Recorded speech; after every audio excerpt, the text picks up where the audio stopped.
E se eu te dissesse que vegetais que outrora estavam em todo o jardim quase desapareceram para sempre com apenas um punhado de sementes? Por que algo assim acontece? E por que só percebemos quando é tarde demais? Por que sacrificamos sabor, resistência e história em prol da pura uniformidade? E além disso, estamos perdendo outra coisa: nossa rede de segurança genética contra extremos climáticos e doenças, bem diante dos nossos olhos. Fique ligado, pois no número 1 você verá como um único canteiro salvou uma variedade. Top 1. A melancia Moon and Stars. Sua aparência já parece um pedaço da noite no jardim. Casca verde escura, pontos amarelos como estrelas, além de uma grande mancha como lua. Por dentro, a polpa brilha em vermelho profundo, doce e surpreendentemente aromática. A variedade foi introduzida em 1926 por uma empresa de sementes no Missouri, foi comum por décadas e depois desapareceu completamente dos catálogos de sementes nos anos 1980. Em 1981, foi considerada extinta. Merle Van Doren, que liderava uma organização de preservação de sementes, hoje conhecida como Seed Savers Exchange, fez um último apelo. Alguém ainda tem essas sementes? Apenas uma pessoa respondeu, Kent Willie, do Missouri, que continuava a cultivar a variedade sem imaginar que seu jardim era a última fonte. As sementes foram coletadas, compartilhadas e distribuídas novamente. Hoje ela está disponível outra vez, mas apenas porque alguém não a esqueceu. Cultivo, no final da primavera em sol pleno, solo rico em nutrientes e bem drenado, muito espaço para os ramos rastejantes. Colha quando a parte inferior ficar amarela e a gavinha no talo do fruto secar. E logo no número 2, a preservação de sementes torna-se puro desejo de sobrevivência. Top 2. O tomate Mortgage Lifter. Sua história soa como uma obra de literatura de sobrevivência da Grande Depressão. Nos anos 1930, Radiator Charlie Biles, um reparador de radiadores da Virgínia Ocidental, decidiu criar o tomate perfeito. Sem laboratório, sem faculdade, apenas paciência. Por 6 anos, ele cruzou 4 grandes variedades por polinização manual, até criar um tomate massivo, carnudo e delicioso, cujos frutos individuais podiam chegar a quase 2 quilos. Ele vendia as mudas por $1, caro na época. Mas a qualidade se espalhou e as pessoas vinham de longe. Após 6 anos, ele tinha vendido o suficiente para quitar sua hipoteca de $6.000. Daí o nome. Após sua morte, a variedade sobreviveu apenas em algumas famílias locais e quase não era distribuída. Nos anos 1980, ele crescia apenas em um punhado de jardins na Virgínia Ocidental, prestes a desaparecer definitivamente. Somente quando preservadores de sementes coletaram sementes e as incluíram em catálogos é que ela foi garantida. Hoje, ela cresce de forma indeterminada, produz a temporada toda e fornece frutos enormes e firmes, com um sabor doce, rico e de baixa acidez. Top 3. O tomate Cherokee Purple. Esta variedade remonta a antes de 1890 e tem origem no povo Cherokee do Tennessee, e é exatamente isso que torna seu resgate tão emocionante. Nunca foi apenas um vegetal, mas uma peça de conhecimento transmitido.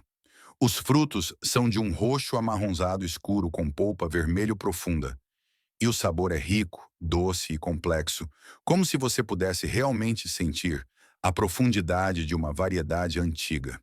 Por mais de um século foi preservado em jardins familiares, ano após ano, através das próprias sementes, sem grande marketing, sem catálogos, sem marca.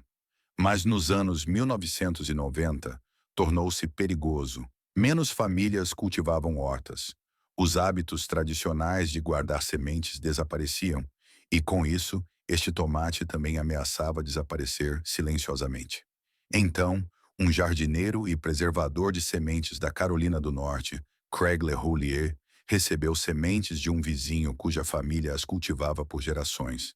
Ele reconheceu sua qualidade excepcional, compartilhou-as, enviou-as para o Seed Savers Exchange e tornou-as conhecidas nos círculos de jardinagem. Assim, uma origem quase esquecida tornou-se um dos tomates heirloom mais populares de todos. Cultivo. como um tomate indeterminado, sol pleno, solo rico em nutrientes, suporte estável. Colha quando estiver em um roxo profundo e os ombros verdes ficarem levemente amarronzados. Top 4. O tomate Brandywine. Para muitos é o tomate heirloom mais famoso da América e por um bom motivo, frutos enormes, rosados, tão aromáticos que uma única mordida desmistifica para sempre os tomates de supermercado. No entanto, essa lenda esteve prestes a desaparecer totalmente. O Brandywine é uma variedade Amish que remonta à década de 1880 e foi transmitida por gerações em comunidades Amish na Pensilvânia, sem nunca ter sido realmente difundida fora desses círculos. Nos anos 1980, apenas poucas famílias ainda tinham sementes. A variedade estava seriamente ameaçada de extinção. Então, em 1982, uma mulher chamada Doris Hill enviou sementes para o Seed Savers Exchange. Elas tinha recebido de seu avô, Ben Quisenberry, que por sua vez as havia recebido de vizinhos Amish de Ohio. Essas sementes foram distribuídas aos membros. Os jardineiros se apaixonaram pelo Brandywine e, em uma década, ele se tornou o padrão para tomates heirloom. E o assustador é, sem esse envio em 1982, o Brandywine poderia ter desaparecido completamente. Cultivo iniciar as mudas em local protegido 6 a 8 semanas antes da última geada. Plantar em solo rico e sol pleno. Obrigatoriamente usar suportes ou gaiolas, pois cresce de 1,8 a 2,7 metros de altura. Precisa de 80 a 100 dias, mas o sabor é lendário. Doce, rico, complexo e perfeitamente equilibrado. Top 5. A abóbora Candy Roaster. Ela parece um conto de fadas de um livro antigo de jardinagem.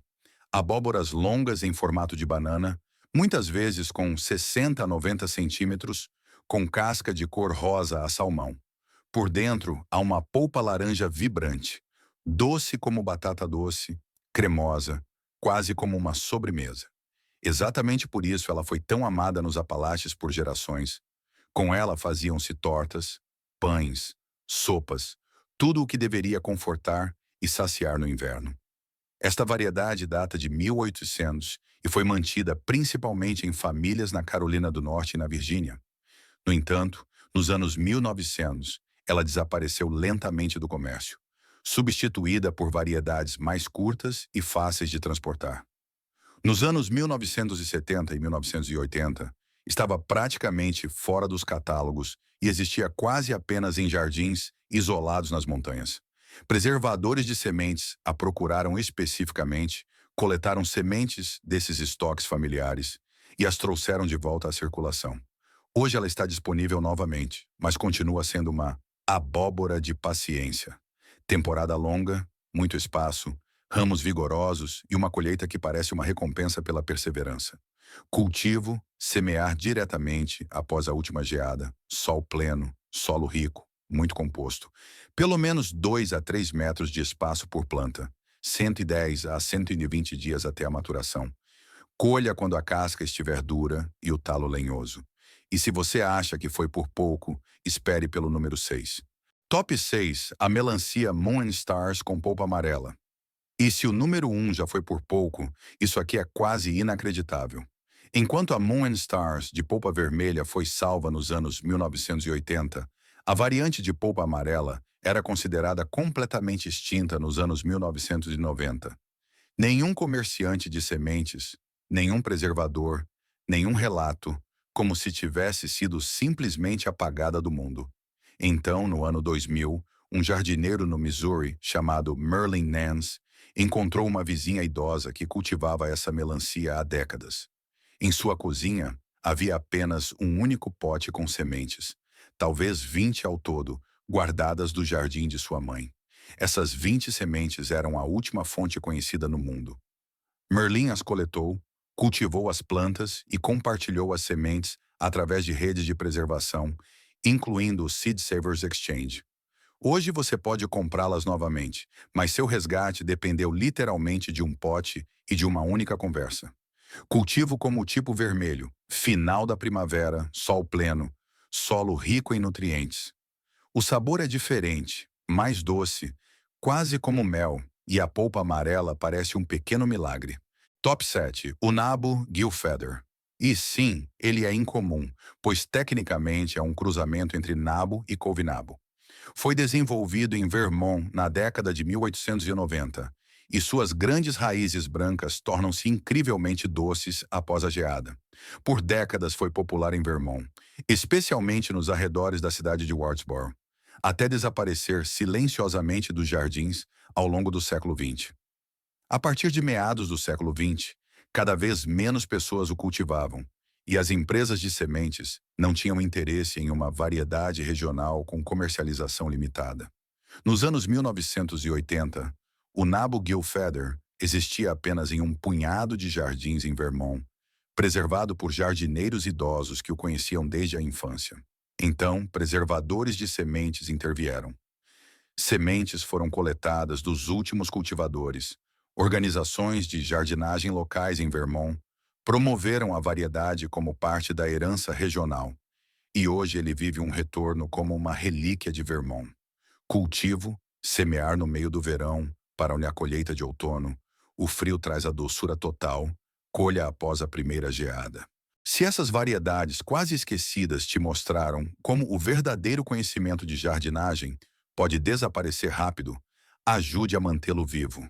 Escreva para mim nos comentários qual variedade você cultivaria primeiro e por quê.